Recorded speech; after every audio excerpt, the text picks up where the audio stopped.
తారుమారు చేస్తే దర్యాప్తులో పూర్తి వాస్తవాలు వెలుగు చూడకపోవచ్చని అభిప్రాయపడ్డారు జస్టిస్ ఎస్ఎన్ థింగ్రా.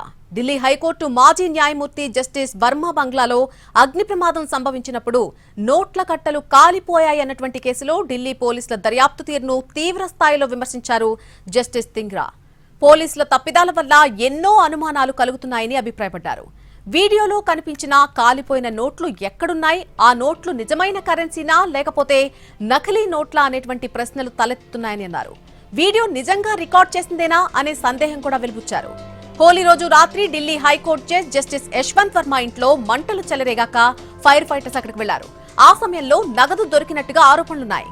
అయితే జడ్జి నివాసంలో నోట్ల కట్టల కేసులో ఢిల్లీ పోలీసులు విచారణకు అనుసరించినటువంటి తీరును తప్పుపట్టారు జస్టిస్ థింగ్రా. నేరం జరిగిందో లేదో నిర్ధారించడానికి ఆ ప్రాంతాన్ని అత్యంత సురక్షితంగా ఉంచాలని అన్నారు. అవుట్ హౌస్ తో పాటు జస్టిస్ యశ్వంత్ వర్మ బంగ్లాకు సీల్ వేసి కేసు నమోదు చేసి ఉండాల్సిందన్నారు. అలాంటి చర్యలు తీసుకోకపోవడం వల్లే వీడియోలో కనిపించినటువంటి నోట్లు ఎక్కడున్నాయి, ఆ నోట్లు నిజమైనవా కావా అనే సందేహాలు తలెత్తుతున్నట్టుగా చెప్పారు. ఇక ఇదే క్రమంలో వీడియో నిజంగానే జడ్జి వర్మ ఇంట్లోని అవుట్ హౌస్ లో రికార్డ్ చేయబడిందా అనే ప్రశ్నలు కూడా ఉత్పన్నమవుతున్నాయని అన్నారు. విచారణ కమిటీ సిఫార్సుతో జస్టిస్ వర్మను సర్వీస్ నుంచి తొలగించవచ్చు, కానీ క్రిమినల్ ప్రొసీడింగ్స్ ఇలాంటి కేసుల్లో తీర్పుల స్వభావాన్ని పరిశీలిస్తే ఈ కేసు దర్యాప్తు కూడా విజయవంతం కాకపోవచ్చని వ్యాఖ్యానించారు ఢిల్లీ హైకోర్టు మాజీ జడ్జి జస్టిస్ థింగ్రా. అసలు క్రిమినల్ కేసుల్లో విజయం దక్కుతుందని తాను ఆశించడం లేదని అన్నారు. మరోవైపు ఢిల్లీ హైకోర్టు నుంచి కూడా లోపం జరిగిందని అభిప్రాయపడ్డారు.